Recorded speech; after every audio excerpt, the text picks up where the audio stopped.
morning, guys. Shabbat shalom. Okay. So I'm going to first begin with the blessing over the Torah portion. Baruch atah Adonai Eloheinu melech ha'olam, asher kedeshanu b'mitzvotav v'tzivanu le'asok b'divrei Torah. Amen. Blessed are you, O Lord our God, who has commanded us to engross ourselves in Torah. All right. So this week we are starting a new Torah portion, and we're also starting a new chapter in the Bible. This chapter is what we normally call Numbers, but the Torah portion and the chapter for this book of the Bible are the same, and it's Bamidbar. Literally means in the wilderness, if I can get this to work. Turn it on. In the desert. And this word is full of meaning, and it basically refers to the times in our lives where we feel helpless in our circumstances, when we feel like we are lost. And as we move ahead into the next chapter of Numbers and we see the people moving around in the wilderness, so to speak, and they're traveling this 40-year journey, they, in a way, feel lost. They're moving around in a circle, and they feel helpless. But in a way, they do not feel helpless because they are trusting that God will get them through it, and they realize that their sole dependence is on God himself. So this word, Bamidbar, if you break it down in the Hebrew, literally, you have midbar and ba, which means in the desert. And this is related to other words like dibor, if I can get this to work. You guys said this was supposed to work, guys. Come on. So it's related to two other words. It shares the same root as these two other words, diber and dibor. And diber literally means to speak, and dibor is a noun which means words or speech. And the idea is, as they're wandering through the desert these 40 years, they realize that the sole source of their life, their ability to survive in this hostile climate, is them listening to the words and commands that God has for them. And there are times in our lives when we feel the same way. And as children of Elohim, our goal is to take the spiritual technology that we are reading in our Bibles and apply that to our lives. So what does that look like? That looks like applying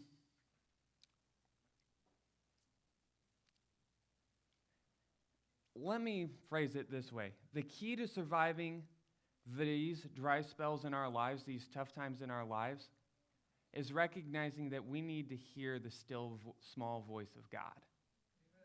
Amen. That is the key. That is how I wanted to say that. And it's basically, if we can find the still small voice of God in the wilderness in our lives, this experience that each of us goes through can serve as a catalyst for further spiritual growth, if that makes sense. So, real quick, I'm not going to be reading the Torah portion this week, like word for word. It's 4 chapters, and honestly, I think I'd die if I tried to read it. So I'm just going to give you a quick bullet point through, and then I'm just going to show you some nuggets that from a few key verses that kind of highlight what the chapter, what the portion is about, and show my perspective on that, and then open it up for discussion. So real quick, in this Torah portion, Israel is counted by the tribes. So God goes through and tells Moses, count every tribe and count them and number them. They are geographically placed around the tabernacle by tribe. That means you have Judah on the east side, Ephraim on the west side, Dan on the north side, and Reuben on the south side, and each of them is surrounded by 2 tribes. The descendants of Moses and Aaron are described. Note that they are if you look at the portion and when you go and do your own reading, you'll notice where it will say, these are the descendants of Moses and Aaron. And it's only talking about Aaron's sons. But why is it calling Aaron's sons Moses' sons? That is a question to think about. Also in this Torah portion, the Levites are appointed to serve. The Levites replace the firstborn. Why did the Levites replace the firstborn? Because the firstborn were among the children of Israel who sinned with the golden calf, and God said, the Levites will replace you since they obeyed me. And then we hear about the duties of the Levites, and then the Levites are broken up by families around the tabernacle. So you have the priesthood and the Aaronic priesthood, they're on the east side. But there's 3 other brothers, the 3 sons of Aaron, that are broken along the north side, the west side, and the south side. And lastly, we conclude with an interesting verse in our Torah portion, and it is a warning to the Levites. Those are the Levites who are not priests, specifically the Levites of the tribe of Kohat, or family of Kohat. Those are the ones who go through the sanctuary and carry the artifacts, like the altars, the Holy of Holy articles, like the Ark of the Testimony. They are the ones who carry that, and they're warned not to look at them. They're supposed to keep the Ark of the Covenant covered when they move and they pack down. So, with that said, this is the opening verse in our Torah portion, and it is the opening verse in Numbers. And it's Vaydaber Adonai el Moshe Bamidbar Sinai. Yahweh spoke to Moses in the wilderness of Sinai. So, and this is basically where we get the word for Bamidbar. And as the people are wandering through the wilderness, God gives the people a command. He gives Moses a command to perform and to do on behalf of the people. And it is this next slide. It says, take a census of the whole Israelite company by the clans of its ancestral houses, listing the names, every male, head by head. And when I look at this verse, this is like the typical NASB. This is the typical NKJV, New King James Version. And I'm looking at that verse, and on surface, it looks good. But if you look at the Hebrew, that's really not what it's saying.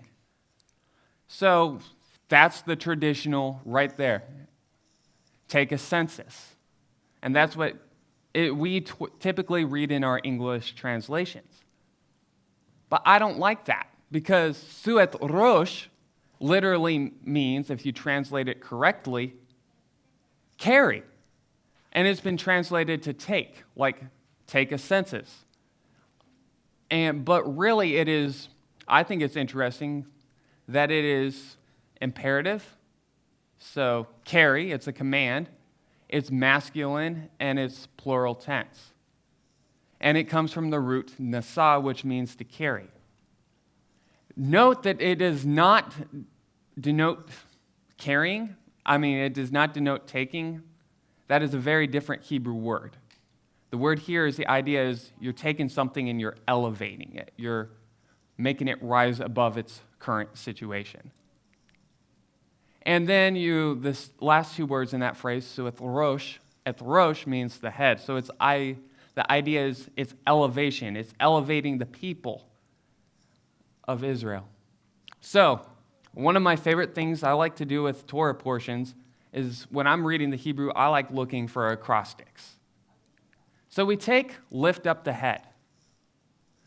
And if I can get the dot to work, there it is. You have suet rosh, and you take the first letters of each word. Shin, and that's actually a sin, an aleph, and a resh. And it makes this word, seor. Now, this is an interesting word because it refers to leaven. It means to remain. What is the connection between leaven and lifting and elevating the people. The connection is this. Sometimes as we go through our lives, as we go through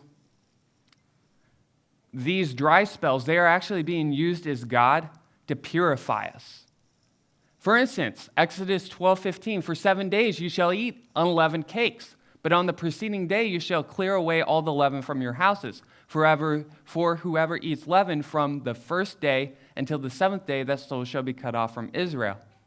It is, look at clear away all the leaven from your houses. And the word I have in red is the same word as sur. If I can get it there. Seor.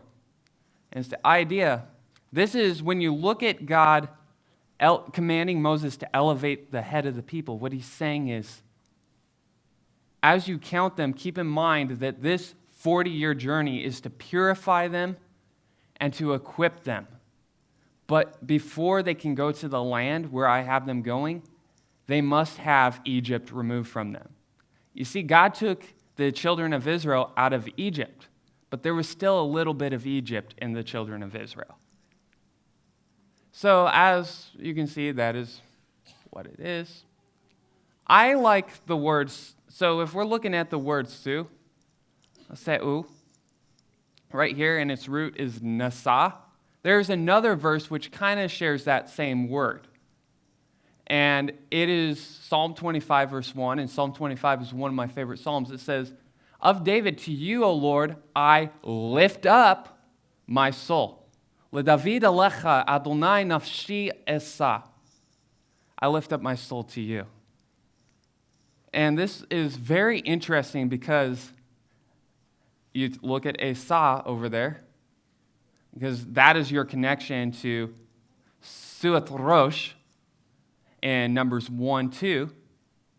It is the same word, just different tense. And you look at the acrostics of that verse, and it means I am nothing when you take the first letters out, lo ani. Because part of this experience in the wilderness is recognizing that I am nothing. This is probably the biggest part of wandering in the desert, is teaching humility. Being able to listen to the still small voice of God takes a certain amount of humility to say, I am going to shut out everything that matters to me and say that maybe I am going to turn all the voices in my head off and focus on the still small voice of God, and says, I am nothing. And that is the big thing, because when we say that we are nothing, we are saying that He is everything. And that really, ultimately, it is saying, because I am nothing, I am a perfect vessel to be used by you. So, the way I like to think of it as the Midbar, the desert, purifies us by stripping us down to the point where our identity and our whole outlook on our life is solely in Yahweh our Elohim. So what is the connection? What is the connection to the desert? As we spend the next few weeks in the Parshas, where the children of Israel travel in the desert, meditate on how the words of Torah can be a catalyst in your life for spiritual growth, and how they can rejuvenate you, purify you, and refine you. When we feel like we cannot move forward, like we are lost and we do not recognize ourselves, we remember we are in His hands. We are in His care. And this is a process, even though we don't feel like it, that we are being equipped to be used by Him. With that said, I will open it up for discussion.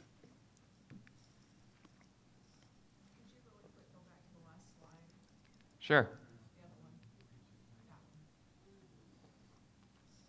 Yeah. Yes.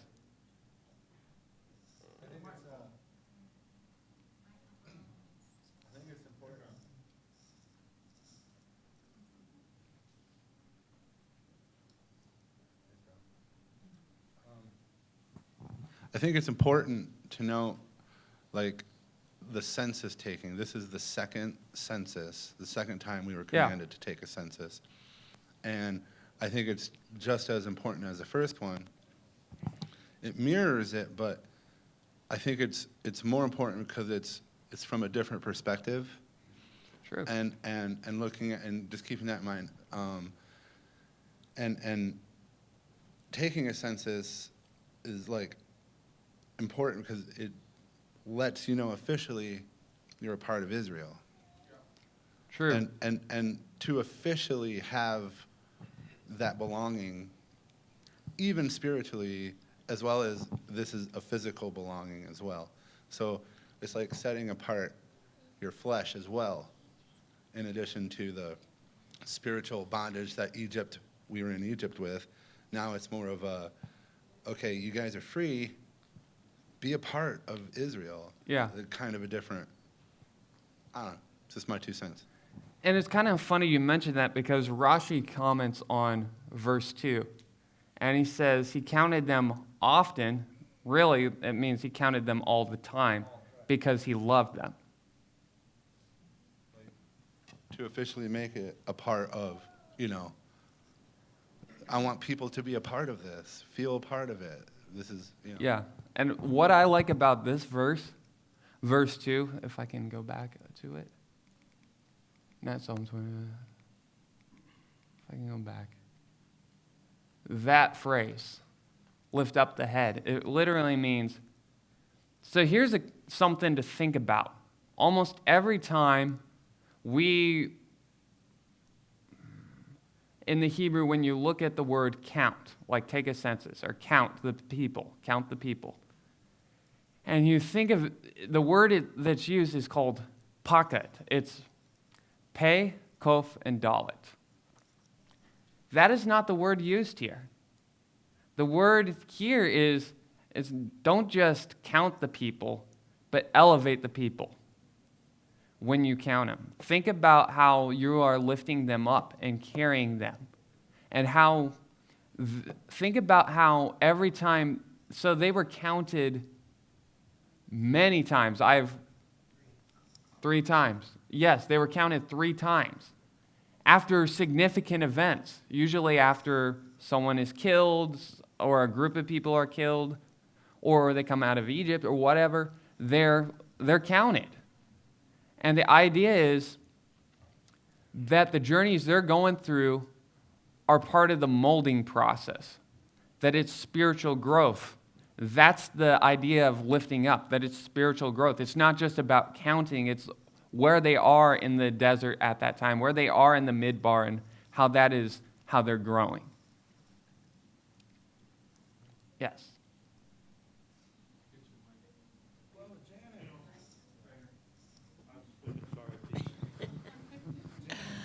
I'm assuming that as you spiritually grow, because we are human beings, each time you're in the middle of a desert level, you have to learn different ways of manipulating or surrendering.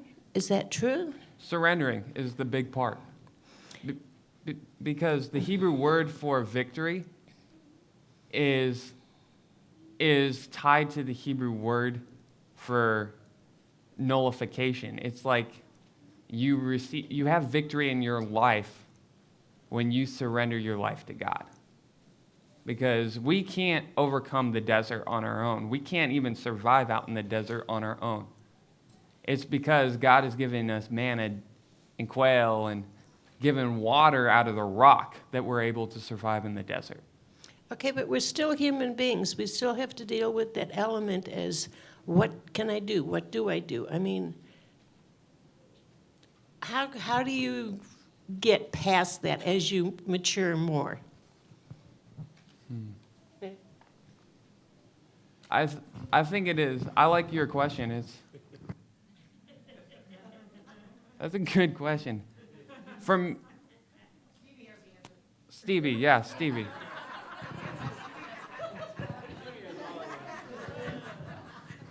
Guys, remember, I'm 24 years old. I don't have all the answers. I once heard that a wise man doesn't always have the answers. He just knows where to find them. Okay. Well, just a thought, in the Brit Hadashah, Paul tells us that we must die daily. And, so, and you had mentioned that it's important that we seek out his still small voice. We seek out his wisdom. And in Proverbs 3, it mentions there that we're to trust in Yahweh in all our ways, or trust in Yahweh with all our heart and acknowledge him in all our ways, and he shall direct our paths. So it's a daily dying to ourselves and a daily calling out to, even Yeshua in the model prayer, he says, give us this day our daily bread. And so it's a daily process. But if we continue in that process and we ask him for strength, which I do every day, give us the strength to carry through, he's gonna honor that. So I don't know if that answers your question, but I had another comment on as I read this Torah portion. It's interesting how the tabernacle, sat in the middle of the camp. Yeah. And, of course, that represented Yahweh dwelling in the midst of the children of Israel. And surrounding that tabernacle on the outermost part were the 12 tribes of Israel, 3 tribes on each side. And then the inner circle, you had the Levites surrounding the tabernacle. And then you had specific families that were designated on each side. And it's interesting, if I remember right, Judah was on the east side. Yeah, and he's surrounded by Issachar and Zebulun. Yeah.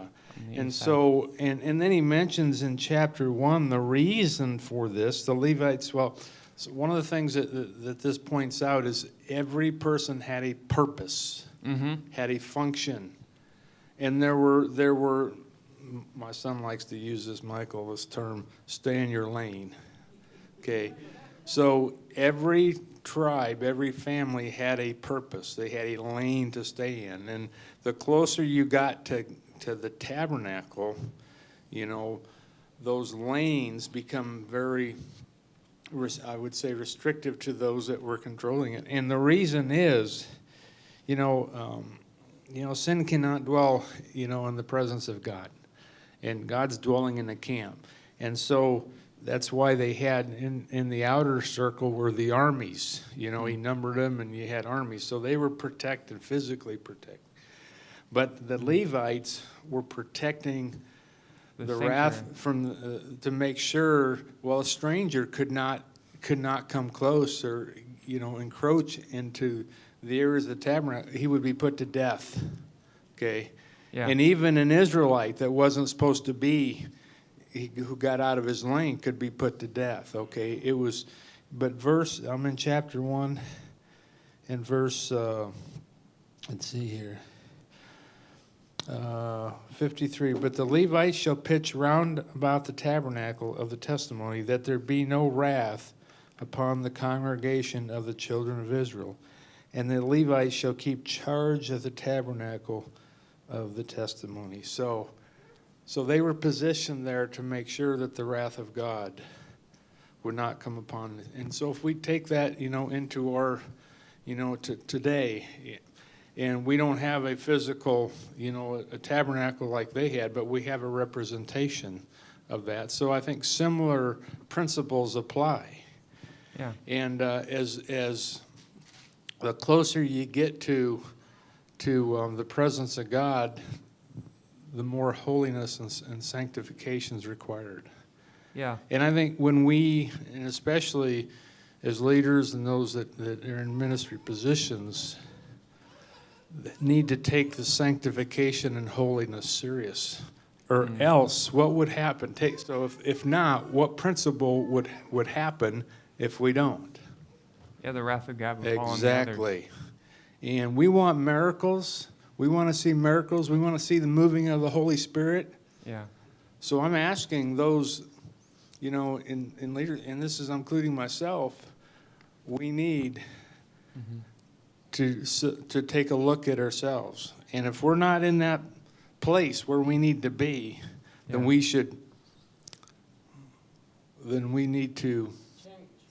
need to, well, before we change, we need to step back, okay, and out of that place and change and have a time of what's the word I want to say?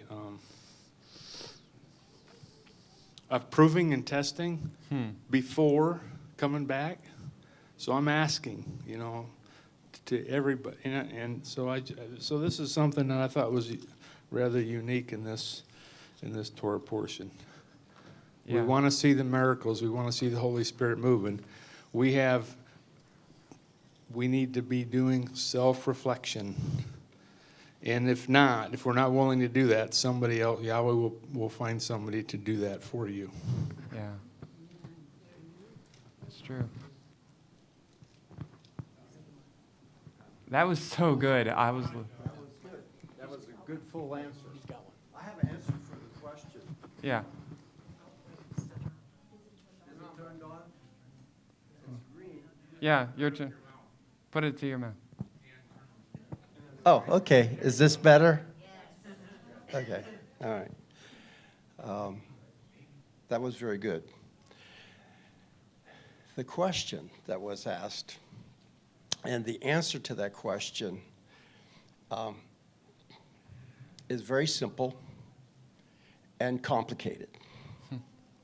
It's also the same whether you're old or young. Lifting up the head, the census, lifting up. When I thought about Cain, when it's all about the relationship with God, whether you're old or young. And that's kind of what we're talking about. It's all about that relationship. Because when Cain and Abel made their offerings, and Abel's was accepted, Cain, his countenance fell. And God talks to him. And he warns him. He directs him. Before Cain murdered his brother, he says, if you do what's right, your countenance will be lifted up, right? But if you don't, right, the beast, once again, the beast is waiting and it desires you. So that's this struggle that's there. Joseph, when he interpreted the dreams of the wine bearer and the baker to the Pharaoh, right? Very similar He Hebrew. said his head would be lifted up, and it was not a very positive lifting. So it goes both ways, and it's the key here. Dependence is on our relationship with God. Yeah. And Rashi comments on that on verse 2 of Numbers. He says, this lifting up can either be a good thing or a bad thing, depending on your level of obedience to God. Maybe not Rashi, the Chumash. Yeah. So the bad word anymore, and it seems like it's a bad word socially even, is change. Just change. Right, to Janet's question. Well, what do? Well, you change. You do it different, you think about it differently, and then you become different if you kind of push yourself in those uncomfortable areas. You mentioned Cain, right? What did Yahweh say to Cain? Well, change. You did it that way. Don't do that anymore. Change. But and repentance is the beginning of change, right? It certainly doesn't make you change, but it makes you feel different when you keep the same behavior, right? So, and that is kind of become a bad word. Like, oh, how dare you ask me to change? I mean, and how many of the people, the children of Israel, did change? I'm pretty sure God knew none of them. That's why none of them are going in. You're all going to die out here, and someone else that's growing up will sit back and observe the lesson, right? You were restricted because you did something silly, and you stayed that way, and you refused to change. So you don't get to go in because you refuse to change. And that's just it. It's that simple. Good answer, Lori.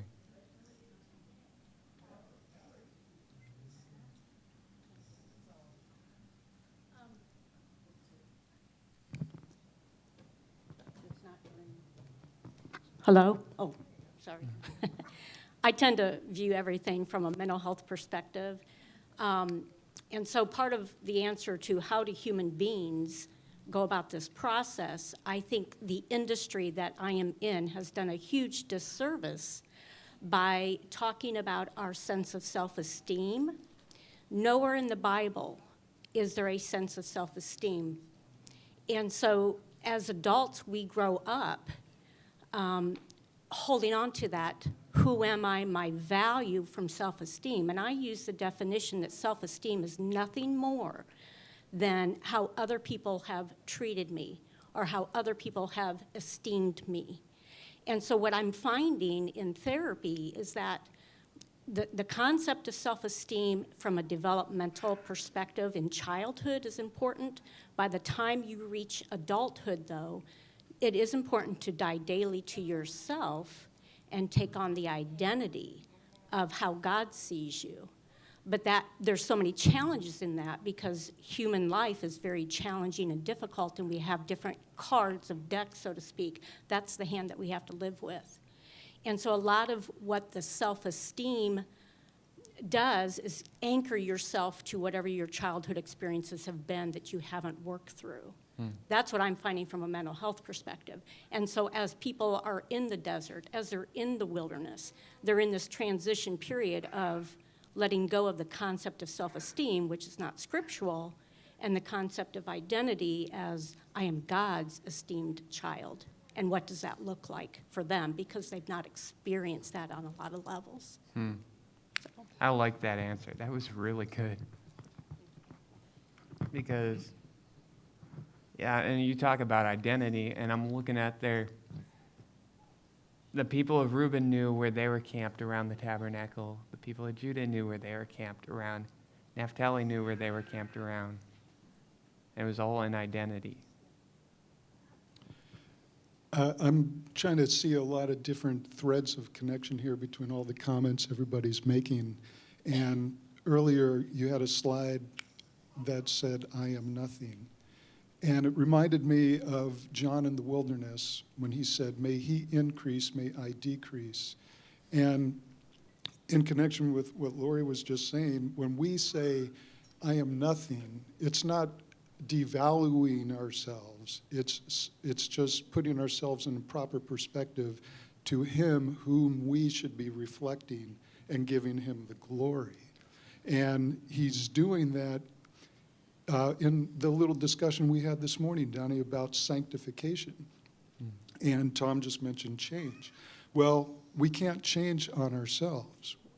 The Lord brings us in the wilderness. John was in the wilderness. Messiah spent 40 days in the wilderness. And we each, I will guarantee, will have a wilderness experience. I had one about 20 years ago, about the time we first got you, and it was not pleasant. And John being the voice in the wilderness, you can only hear that voice of what the Lord wants to deal with you when you are quiet, because it's desolate. And when you're in the wilderness and you're raging, you can't hear anything. And it's a time, part of the answer, I think, if I can add to Stevie's answer, is you have to be patient. And it's a time where the Lord is pointing out to you where there is leaven in your life and what you must do to get it out.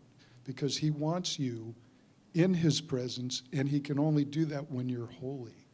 And sanctification is part of that process. We are redeemed by the blood of the Lamb, but then we practice that faith as it says, I will show you my faith with my works.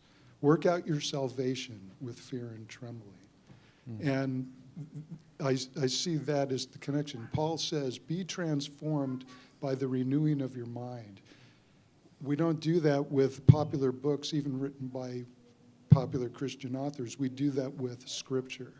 And it is the unfolding of your word gives light. And David said, search my heart. And somebody said, we need time to be reflective. And being in the wilderness is a time where you are really reflective. And it's just being patient with that process. Yeah. And I think a word that was coming to my mind was ownership. 5 minutes?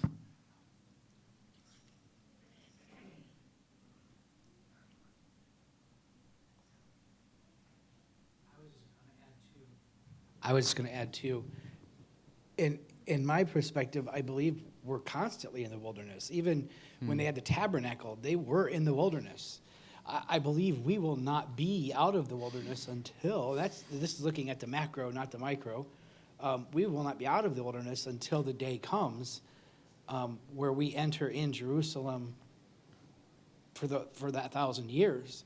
And so we should just be evaluating what the next lesson that we're going to learn so we know where our identity will be when that day comes.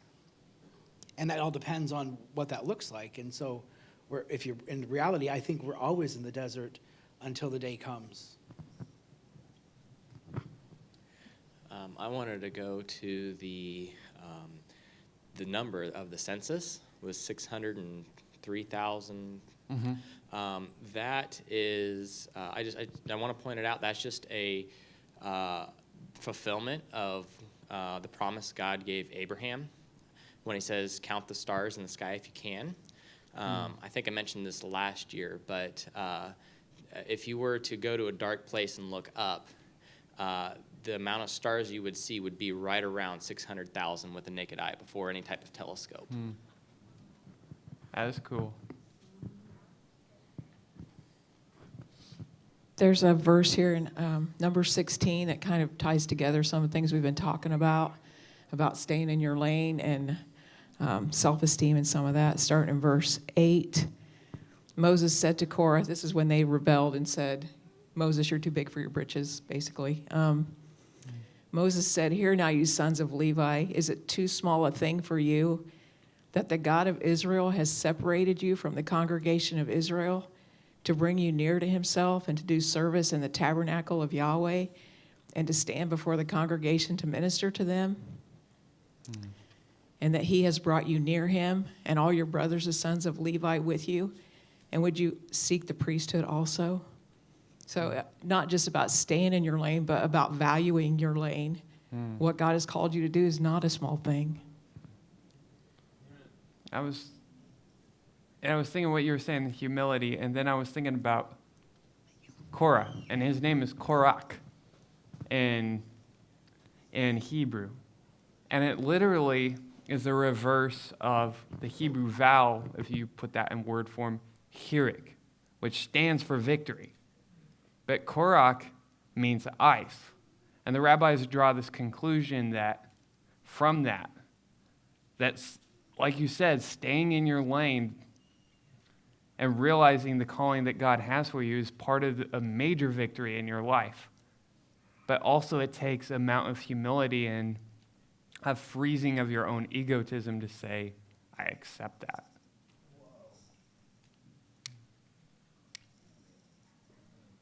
Something I'm thinking about too. It's like, yeah, it's for every one of us.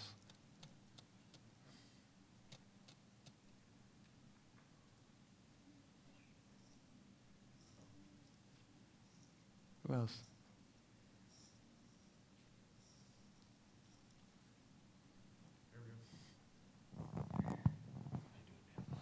Shabbat Shalom, everybody.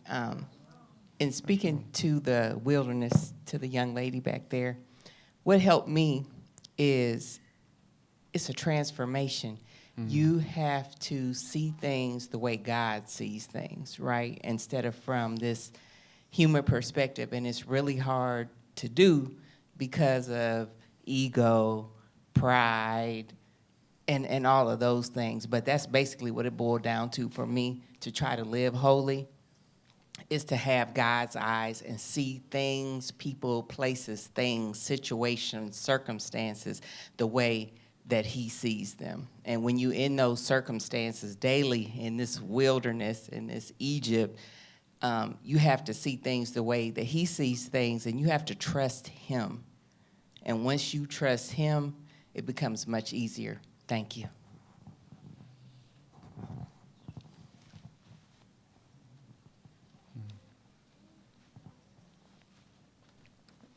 Yeah, one of the things I was thinking about this week, you know, it is just as you're mowing the lawn or whatever at work or whatever, you know, thoughts come into your head like, how can a loving God allow his people to go through hardships or trials?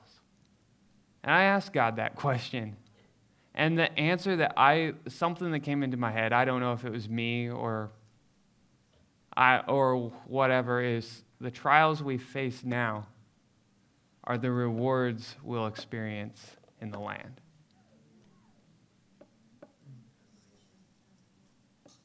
Repeat that. The trials we face now are the rewards we'll experience in the kingdom. Because I was also following the line of, you know, what happens sometimes, what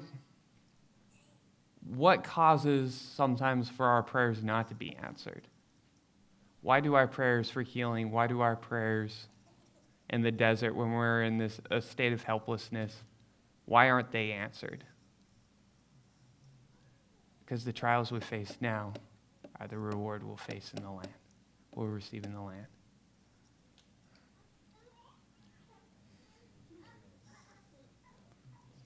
I could be wrong. I had a question referring back to when you were talking about the correlations between leavening and what the beginning of Numbers was. Can you just, real briefly go over that one more time? I was distracted by kiddos. Sure. So you take, if you can go to the slide, the one slide down where it has Seues Rosh right up there. Yep, that is it. So if you take that phrase, it means lift up the head. That is like the whole purpose. That is like the verse there, right? And then you take the sin, the aleph, and the resh, and that makes seor, which is basically a word for leaven. Leaven has two words. It has chametz, which is usually the one we use a lot, but it also has this word called seor. I'm still trying to figure out what the difference is, and that's part of what I was wrestling with this week between chametz and seor, but I'll figure it out. But yeah, it refers to leaven, and the idea is part of that elevation process that we experience, that spiritual growth process, is a purification process. Because if you look at the next one, go back up, where look for the verse, that verse. In Exodus 12:15, it says, remove the seor, remove the leaven from your house.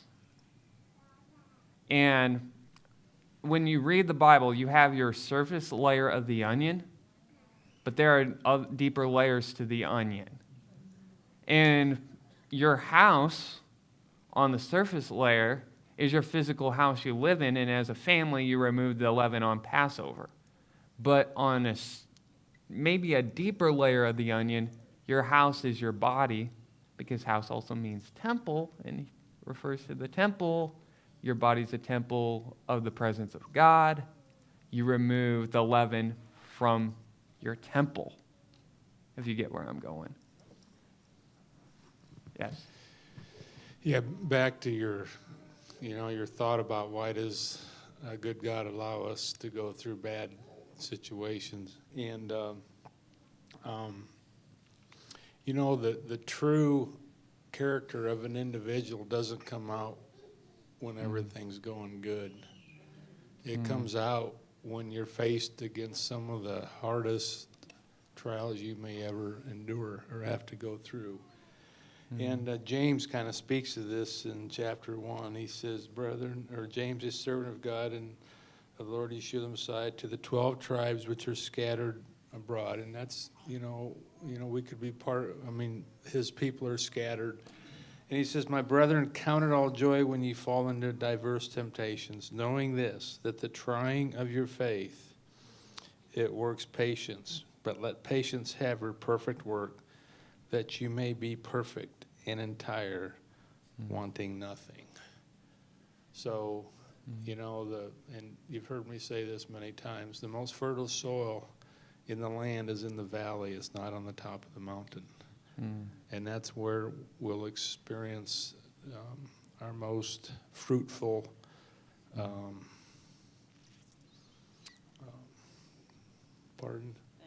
benefit. Yeah, thank you. So if I may, I'd like to piggyback off what you just said, brother. What he's talking about and what I feel is being talked about here, the perfect example is Job. The perfect example. To go reread the book of Job and see the trials that he lived through. And he didn't rebuke Father. He praised him. Right? He did. He praised Father. He didn't thank him for all that was going on in his life, but he didn't speak an evil word towards Father. There should be a really good lesson with Job.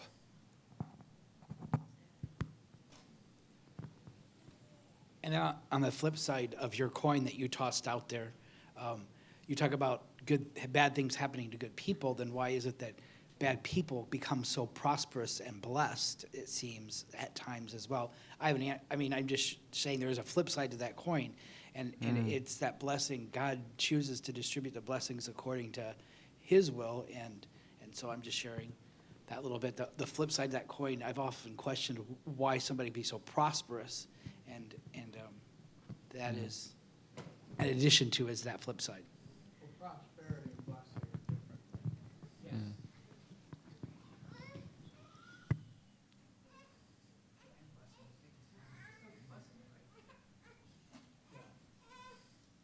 Prosperity isn't always abundance. In the desert place, it is a word that comes to my head is ownership.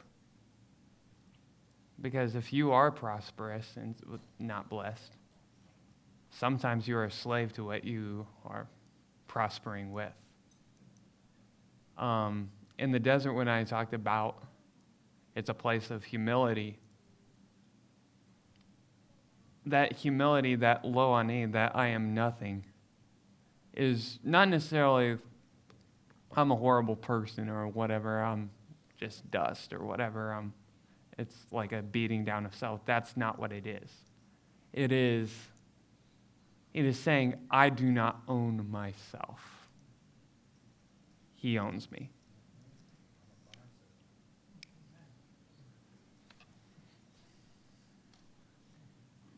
All right, we're good?